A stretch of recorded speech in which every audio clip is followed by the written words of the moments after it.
Bonjour, aujourd'hui on va faire un petit cours sur la représentation graphique des fonctions. Alors comment, à partir de la représentation graphique de la fonction f, tracer les courbes des fonctions moins f de x et f de moins x. Alors on commence par f de moins x. Alors la courbe f de x et celle de f de moins x sont symétriques par rapport à l'axe des ordonnées. Donc, je représente l'axe des ordonnées.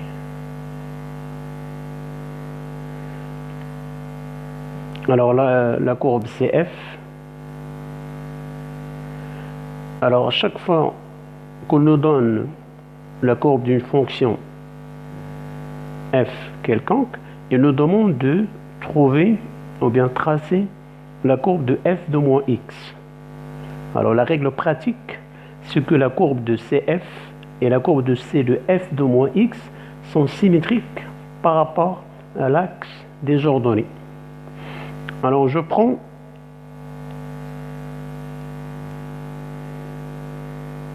bon, voici cf.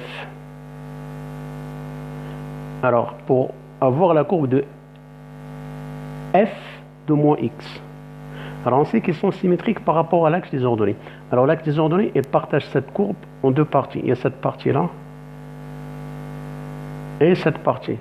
Donc on va chercher d'abord, on va tracer le symétrique de cette courbe par rapport à l'axe des ordonnées. Ça va donner ce morceau-là. Après, je prends la deuxième partie de la courbe de f et je trace son symétrique par rapport à l'axe des ordonnées. Donc le symétrique de ce morceau, ça va passer vers l'autre côté et ça va être représenté par la courbe en pointillé. Et finalement, ça c'est f de x et ça c'est f de moins x.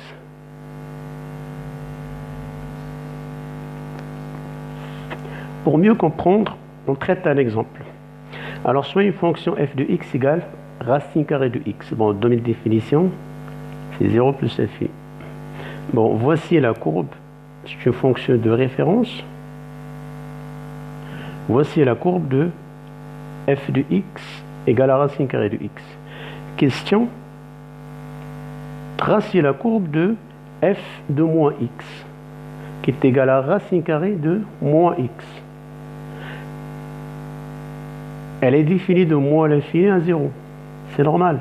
Moins x, il faut que moins x soit supérieur ou égal à 0, ce qui fait x inférieur ou égal à 0. Bon, on a donné une définition. Ça veut dire qu'il va être représenté à gauche. Mais comment? On sait que la courbe de f de x et celle de f de moins x sont symétriques par rapport à l'axe des ordonnées.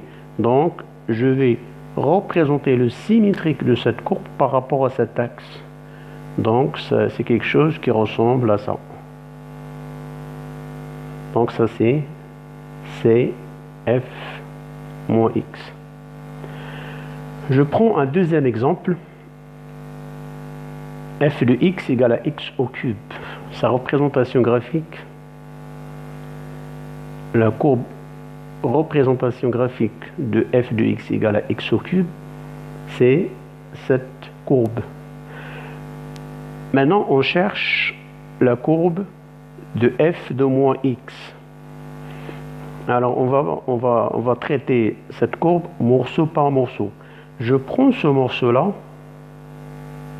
je cherche son symétrique par rapport à l'axe des ordonnées, donc c'est quelque chose qui ressemble à ce morceau-là.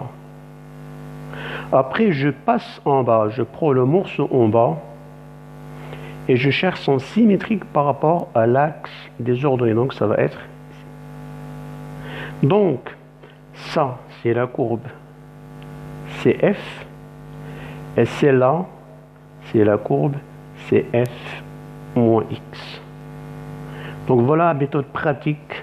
Comment, à partir d'un graphique, ou bien d'une représentation graphique d'une fonction f quelconque, trouver la représentation graphique de la fonction f de moins x.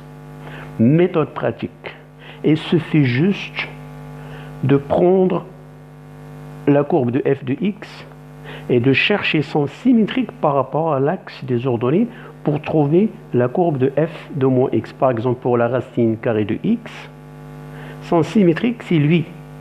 Donc, cette courbe-là, c'est la représentation graphique de f de moins x. Même chose pour la courbe de f de x égale à x au cube. Donc, ce morceau-là a pour symétrique ce morceau, et le morceau en bas a pour symétrique le deuxième morceau. Et par conséquent, la courbe de cf de moins x, c'est celle-là. Alors, la courbe maintenant f de x et moins f de x. Ne pas confondre, là c'est f de x et f de moins x. Elles sont symétriques par rapport à l'axe des ordonnées. Par contre, f de x et moins f de x sont symétriques par rapport à l'axe des abscisses. Par rapport à cet axe. Alors, j'ai cette parabole-là, c'est CF. C'est la parabole et représente f de x. C'est la courbe de f de x. Et on cherche la courbe de moins f de x. Il suffit de chercher le symétrique de cette parabole par rapport à l'axe des abscisses. Alors, je prends morceau par morceau. Je prends la partie qui est au-dessus de l'axe des abscisses. Son symétrique, c'est la partie en pointe, c'est celle-là. Après, je prends les deux morceaux. Lui a pour symétrique lui, et lui a pour symétrique lui. Et par conséquent, la courbe représentative de la fonction moins f de x, c'est celle que je viens de tracer en mauve.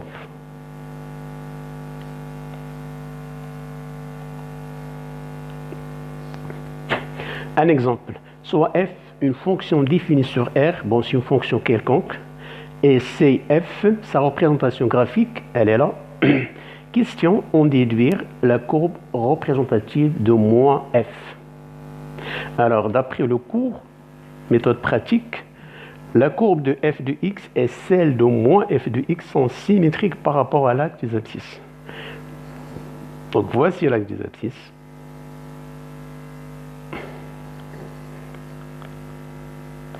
Voici la courbe qui représente f de x. Je cherche à voir la courbe qui représente moins f de x. Pratiquement, on prend le morceau. Ce morceau-là, on va chercher son symétrique par rapport à l'axe des abscisses. Donc, ça va être quelque chose qui ressemble à ça. Approximativement, si j'ai bien fait. Et le deuxième morceau qui est en bas, son symétrique, ça va être vers le haut. Et ce petit morceau qui est en haut, ça va correspondre au morceau qui est en bas. Et donc, j'ai la courbe C moins F. Donc, voilà pour les deux petits exercices, ou bien exemples. Donc, une partie de cours qui est très facile. Donc, f de x, f de moins x, les courbes des deux fonctions sont symétriques par rapport à l'axe des ordonnées. À chaque fois qu'on me donne la courbe de f de x, pour trouver celle de f de moins x, il suffit de construire le symétrique de cette courbe par rapport à l'axe des ordonnées. Pour f de x et moins f de x, il suffit de trouver le symétrique de la courbe de f par rapport à l'axe des abscisses, comme ce qu'on vient de faire. Donc voilà pour cette partie, j'espère que vous avez bien compris. Bon courage et à la prochaine.